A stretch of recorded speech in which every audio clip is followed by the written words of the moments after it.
My name is Jenna, and I've been married for 3 years now at the age of 30. My husband, Seth, who's 32, works at his family business. His family owns a wholesale liquor company where his father is the president and Seth serves as the director. Ever since we got married, I've been working there as well as an office clerk. My mother-in-law has never involved herself with the family business, having been a stay-at-home mom for the longest time.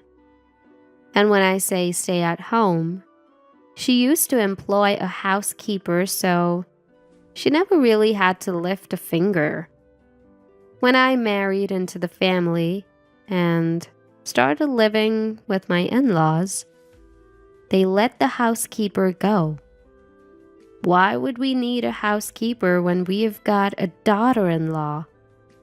My mother-in-law remarked, and both my father-in-law and husband seemed to agree with her. It seems my father-in-law, who has taken into his wife's family, has never been able to stand up to his wife. Growing up, Seth saw his father always obeying his mother's commands. It's as if he believes that obeying every word is the natural order of things. Even when we visited for the first time before we got married, it was evident that she was the one who ruled the house. Since becoming a part of this family, I've been burdened with both housework and office work.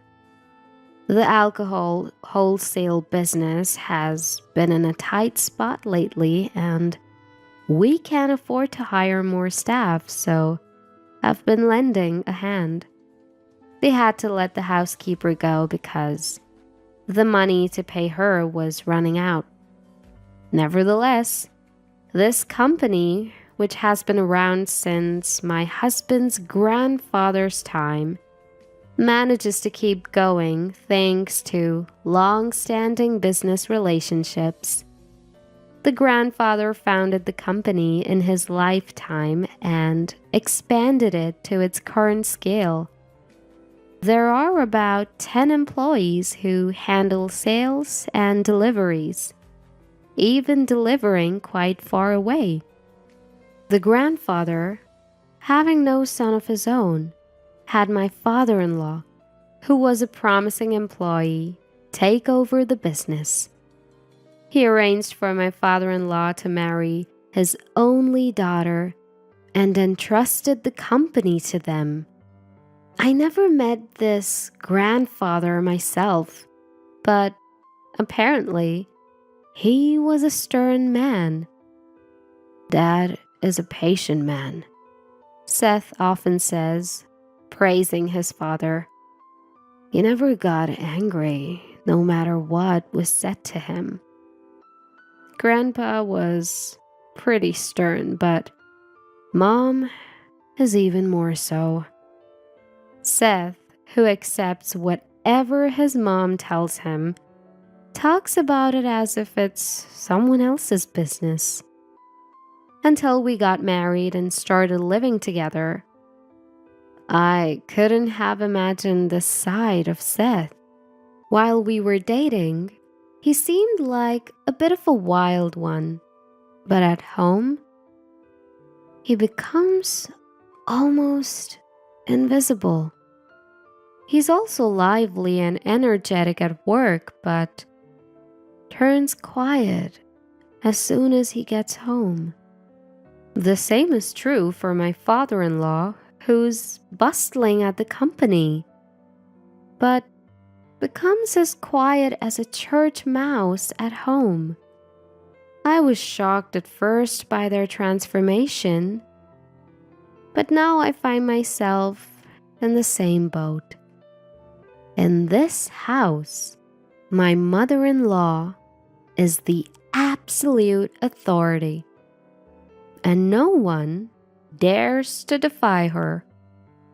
When we first started living together, she made a huge fuss because she didn't like the food I made. The dinner I made casually was apparently too spicy for her, and she tossed it into the trash after just one bite. In a panic, I quickly apologized. "I'm sorry, was it too spicy?" My mother-in-law made me stand before her and began her lecture. "Are you trying to make me sick by making me eat something this spicy?" I was petrified by the sight of my mother-in-law's face, which looked like a demon. Seth and my father-in-law stopped eating their meals and sat rigidly, their eyes cast downwards. When I cast a fleeting glance at them for help, I saw Seth's face, even paler than mine. When I looked at my father-in-law, he too had a pale face, just like Seth. From their expressions, I could imagine how terrifying my mother-in-law's lectures were. After enduring more than 30 minutes of my mother-in-law's sermon, I had forgotten why she was angry in the first place. Even my angry mother-in-law seemed to have gotten hungry and ended up eating the meals I made. Seth and my father-in-law have always lived with my mother-in-law, so they've learned to live quietly at home. That's when I started to regret marrying into such a formidable family. When my mother-in-law was a young adult, her father's company was at its peak. An employee who had just been working for the company for a long time spoke nostalgically about it when he was retiring. Apparently, they had more than double the number of employees they have now, and their sales were incomparably higher. My mother-in-law had experienced this prosperous era and finds it hard to lower her standard of living. That's probably why she used to hire a housekeeper and never did any household chores herself. My mother-in-law loves shopping and often goes out, bringing back loads of things. I don't know how much money she spends, but given the company's current performance, it's starting to worry me. Seth and my father-in-law don't say anything about her shopping, so I keep my mouth shut too. If I made an ill-considered comment, I might get a lecture that lasts longer than 30 minutes. Before I knew it, I had started to think like Seth and my father-in-law. For about a year after our marriage, I was fully occupied trying to get used to the lifestyle in my husband's family and the work at the company. By the time 2 years had passed, I was facing a bigger problem. We were unable to have a child. Particularly, in my mother-in-law's mind, was her experience of not having a son in her father's generation and having to take in a son-in-law. She worries that the same thing should not happen in Seth's generation. As we approached our 3rd year of marriage, she started to make sarcastic comments every chance she got. "When are you going to give us an heir? You didn't marry into this family to be an office clerk." Even the sight of a baby on TV would set her off. "There are so many babies in the world. Why don't we have one here?" She'd glare at me. Seth and my father-in-law would disappear whenever this topic started. Hearing this day after day, I began to feel there was no place for me in this family. I wished Seth would help, but no matter how many times I confided in him, he'd say, "Don't worry about it, just let it go," as if he didn't want to be involved. At the same time, the company's situation was deteriorating. My father-in-law's company, with its old-fashioned business style, was unable to get work from trendy eateries and the like. My mother-in-law seemed to sense this, even though Seth and my father-in-law didn't talk about it with her. Still, she couldn't stop her favorite activity, shopping, and brought home all sorts of things. Whether she was angry at herself, I don't know, but she'd come home from shopping in a bad mood. Then her anger would be directed at me. "It's Jenna's fault for not producing an heir. That's why I end up buying unnecessary things." My mother-in-law, who blamed me for incomprehensible reasons, seemed to pin all the blame on me. Perhaps because of her daily grumbles, my health started to fail. I asked Seth and my father-in-law to let me take a break from work and got tested at the hospital. Seth seemed hopeful that I might be pregnant, but it was due to stress. It would be best to rest a little in a relaxing environment, but there was no relaxing environment for me at present, nor could I afford to rest. Knowing it was impossible, I explained the situation to Seth and my in-laws when I got home.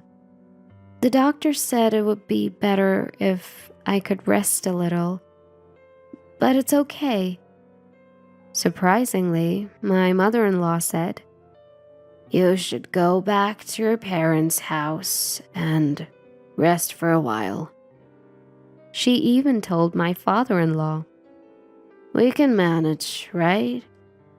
It seems like we're not so busy right now." It seemed like she was urging them to let me take a break from work. My father-in-law, surprised by my mother-in-law's words, replied, "We can cover for you. It's okay," with a relieved look on his face. I was shocked by my mother-in-law's unexpected words.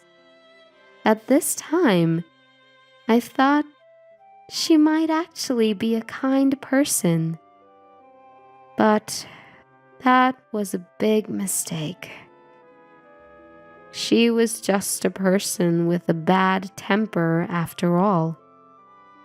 The next day, I went back to my parents' house right away to rest. When I told them on the phone that I was coming back, they seemed very worried. When my mother saw me in person, she said, "You look pale and thin. Haven't you lost weight?" she asked with a voice on the verge of tears. "First, take some rest and recover." My father also welcomed me. He seemed to understand everything from my expression. He must have understood that things weren't going well with my in-laws, because stress was the cause. I felt bad for worrying my parents by coming back home. My health improved quickly after I returned to my parents' house. Clearly, the environment of my in-laws' house was the cause of stress. About a week after I arrived at my parents' house, my in-laws suddenly showed up.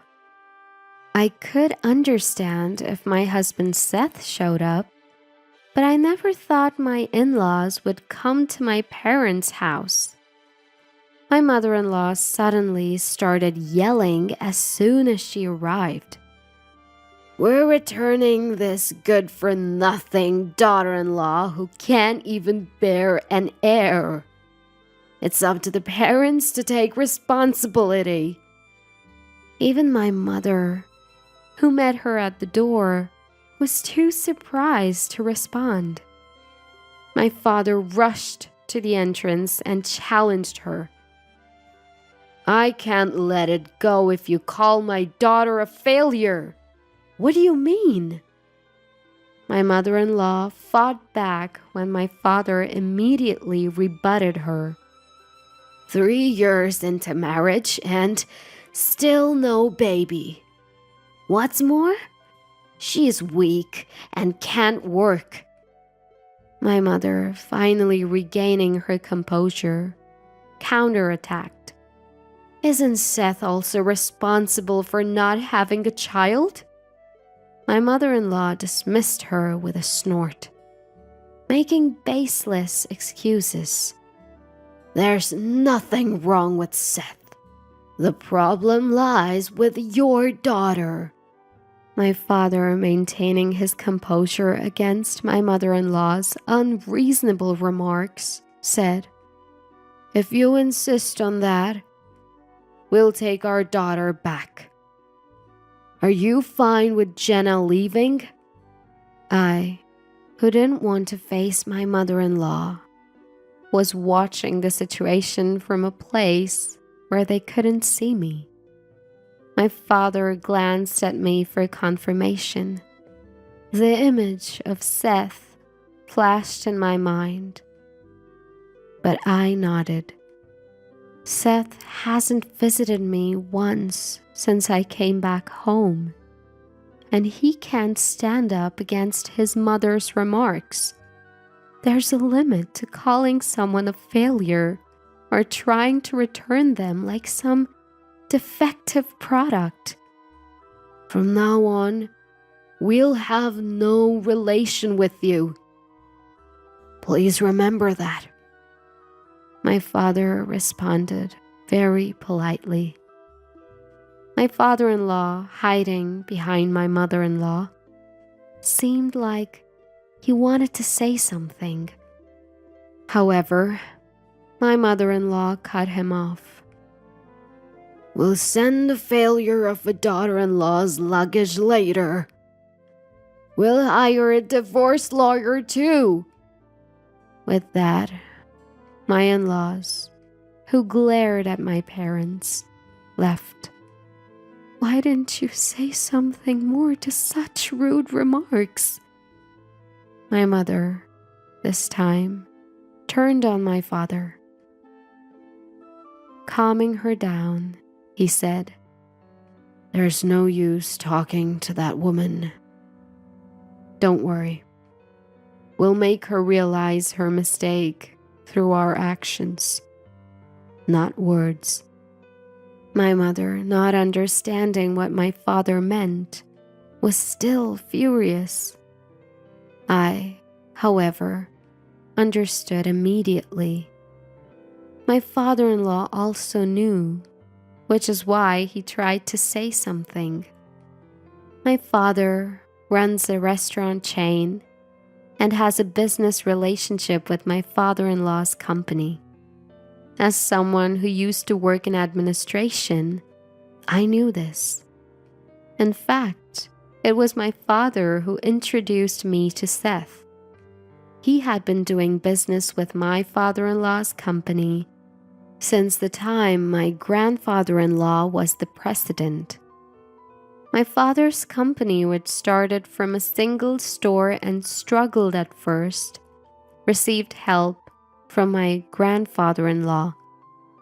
To this day, with a significantly larger number of stores, he procures all the alcohol and beverages from my father-in-law's company.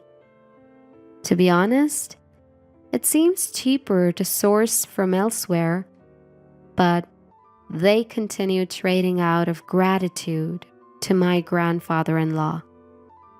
Given that my father's company also runs an affiliated pub, it's a big account for my father-in-law's company. My mother-in-law, who didn't know about this, was able to maintain her attitude towards my father. The next day, my father called my father-in-law's company and told the person in charge, "We're ending all transactions with you." The flustered person in charge immediately reported to my father-in-law and Seth. My father-in-law, who had not anticipated that all transactions would be stopped, finally lost his temper with my mother-in-law. "Because of you, we have lost a major business deal." The normally gentle father-in-law's fury and the loss of a major deal seemed to have shocked my mother-in-law. "What? It's because of me?" My father-in-law explained to my mother-in-law that I am the daughter of a major client. When Seth and I got married, this was brought up, and my father-in-law thought my mother-in-law remembered it. She, who didn't care about business, had completely forgotten and only then remembered. "Now that you mention it, I vaguely recall something about it when Seth was getting married." Finally, grasping the severity of the situation, my mother-in-law was flustered. Seth also lashed out at her. "What were you thinking? Deciding on Jenna and my divorce on your own?" I had reported to Seth about my mother-in-law demanding a divorce from me. "I don't want a divorce. Moreover, if things continue this way, our company will collapse." Given that my father's company is a large client and profitable, if the transactions stop, they wouldn't be able to manage the business. Presently, all trading partners are demanding lower prices and they're hardly making any profit. My father's company, due to the relationship between my grandfather-in-law and my father, hadn't requested any price reduction. Such a relationship of trust seemed to be the only reason why my father introduced Seth to me. That evening, my in-laws and Seth came to my parents' house, but my father did not allow them inside. At the door, my father asked, "After all the disrespect, what brings you here today?" His anger was evident, as my father-in-law apologized from the bottom of his heart and pleaded, "We are sorry for our behavior yesterday. Could we ask you to reconsider our trade relationship?" Despite his plea, my father didn't seem to lend an ear. "We were trading out of respect for the former president. But let's end it now," my father said. And my father-in-law apologized over and over again. Then, turning to Seth and my mother-in-law, he said, "You two should apologize as well." Prompted by my father-in-law, both seemed unwilling. Moreover, my mother-in-law stated, Why do we have to go this far? Let's just give up and find another trading partner.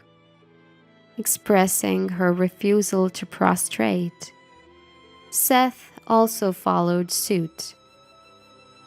There's no need for us to apologize, as Mom said. They wouldn't listen to my father-in-law. Seeing Seth's attitude, my father became even angrier. Seth, I am disappointed in you. Why didn't you defend my daughter? At my father's words, Seth couldn't respond and kept his gaze low. Because you always do whatever my mother-in-law says. I've been suffering. Without thinking, I rushed to the entrance and finally voiced my feelings towards Seth. Seth tried to speak, but watching my mother-in-law's facial expression, he couldn't say anything. Seeing him like this, I decided that divorce was the only option. Until now, I thought we might be able to mend things, but even that tiny hope vanished completely. I'll pick up my belongings later, I told Seth clearly. My mother-in-law didn't seem to like this attitude of mine and started making a fuss. Yes, that's right. Seth needs to get a divorce from you quickly and find a new bride.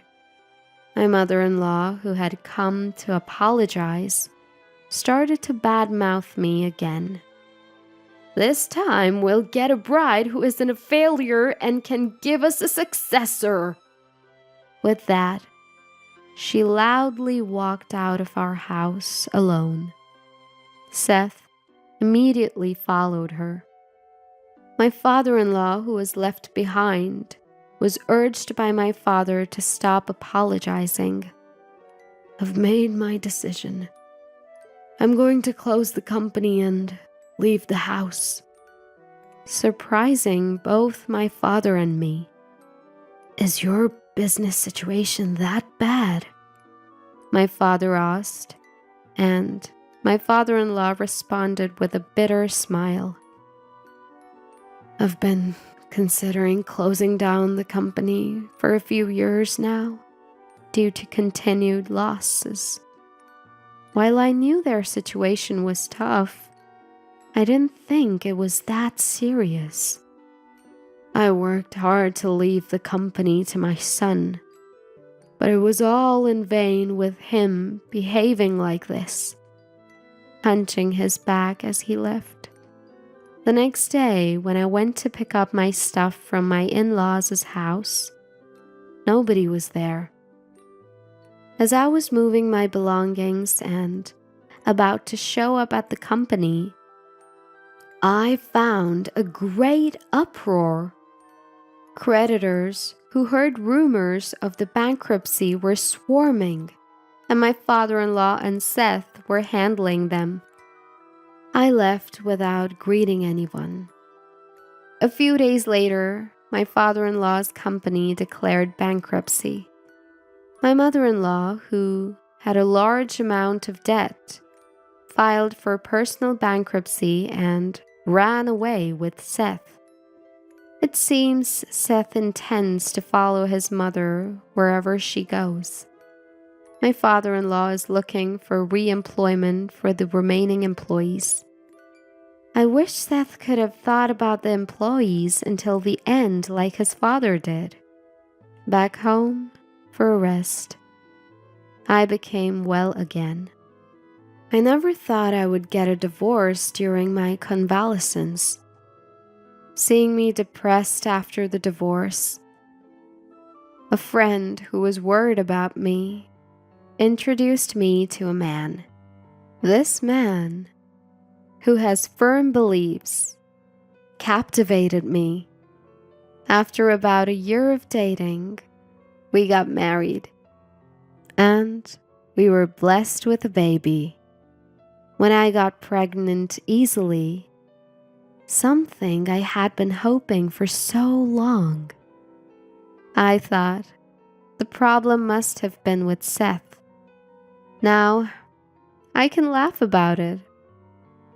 But at the same time, I was so troubled that it affected my health. Perhaps a peaceful environment was good for me. In any case, now I can't wait for the arrival of our baby.